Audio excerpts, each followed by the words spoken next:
Hi everyone, it's Nicole. October's over, so it's time to do the October wrap-up. These are all the books that I read in the month of October. I did pretty good. I think I read, I'm gonna say 13 and a half books. I'll get to the half and explain it. I'm just gonna jump right in and get started.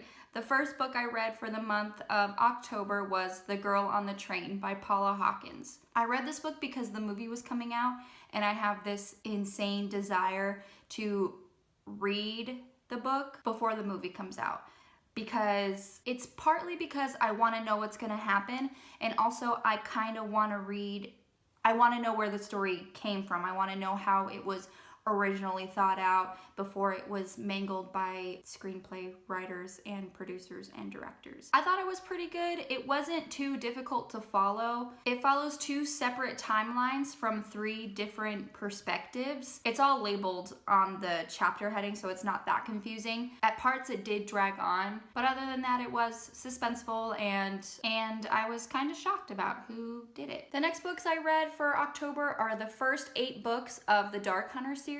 If you've never heard of this series, it's a paranormal romance series. It's kind of a twist on your classic vampires, but in a way that's completely new and original. That's what I loved about this series. It follows Greek mythology as well. The group of Dark Hunters that the series follows were basically made by the Greek goddess Artemis. Each one of them had some sort of terrible death that kind of led from betrayal.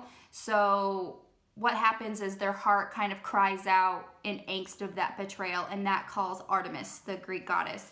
And she comes down and offers them a trade, their soul for their act of revenge against the person that betrayed them. Then she has their soul for life, and then she controls this basically army of Dark Hunters to fight against, they call them daemons, D-A-I-M-O-N-S.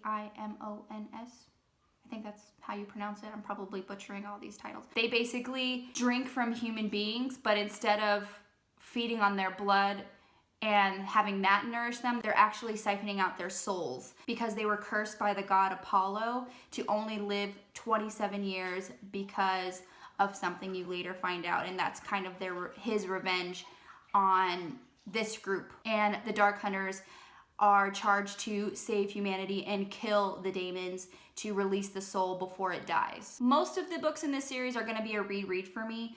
I think the series has something like 25 books in it. There's a couple of spin-offs to young adult, and I haven't read the last 10 books, I think. I wanted to read those last 10 books, but I wanted to have the story fresh in my brain, so I wanted just to reread the entire series.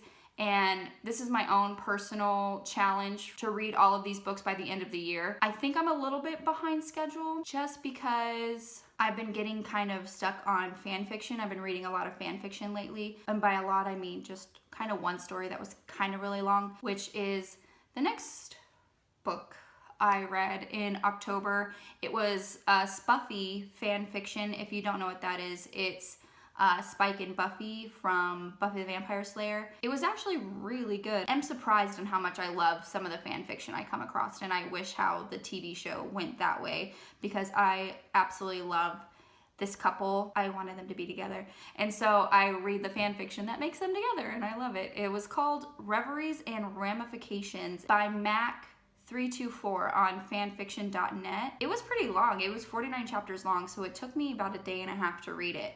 So I classify that as a book in my mind. It basically follows season 5 with some differences after Buffy encounters Dracula, and kind of how things might have been different if Riley had been kicked to the curb kind of earlier, because he should have never been a character. I hated Riley. Okay, moving on. Next book I read was Rising by Pierce Brown. I did talk about it a little bit in my October book haul. I'm actually thinking about doing a full review for this book. I'm not entirely sure yet. You can read a kind of small review on Goodreads. I think I gave it a 3 out of 5 stars. It was actually 3.5 out of 5 stars. Just because I really enjoyed this book, don't get me wrong, it was a good book. The premise and the idea behind the book is amazing. It was a sci-fi dystopian novel. It takes place in the future on Mars. Society has been divided up between colors, you know, red, gold, blue, silver, any kind of color you can think of. And the golds are kind of on top. They're like the government in this hierarchy in the society.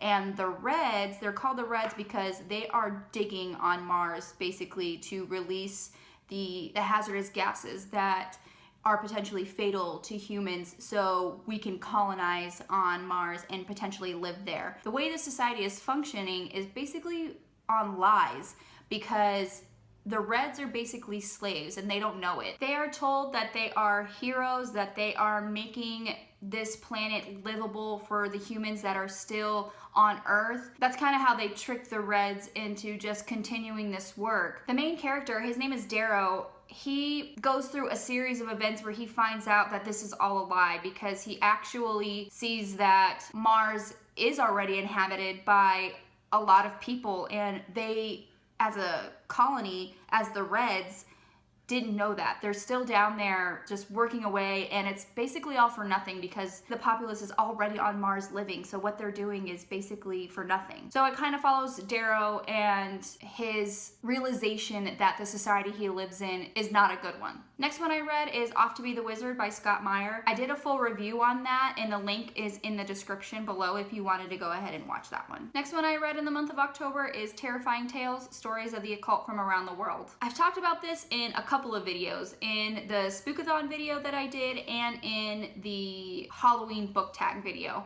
So if you want to go ahead and watch those videos, the links are in the description and you can hear all about it. And for the half portion of the 13 and a half books that I read, I was actually read two. The Booktube Couple read a short little ghost story / urban legend of the Hook Man or the Hook, and the link to that video is in the description as well. It was kind of a cute little short story. You've probably heard of it before. Once you watch the video, you're like, oh yeah, I've heard of that before. Just kind of a great little spooky thing for Halloween. So those are all the books that I read in the month of October. Like I said, I think I did fairly good, 13 and a half books. Let me know in the comments if you've read any of these books. If you're a booktuber, please put the link to your October wrap-up video in the comments. I would love to watch it. You can follow me on Goodreads, Instagram, and Twitter. And don't forget to like my video if you did and subscribe to my channel. Until next time, avid readers.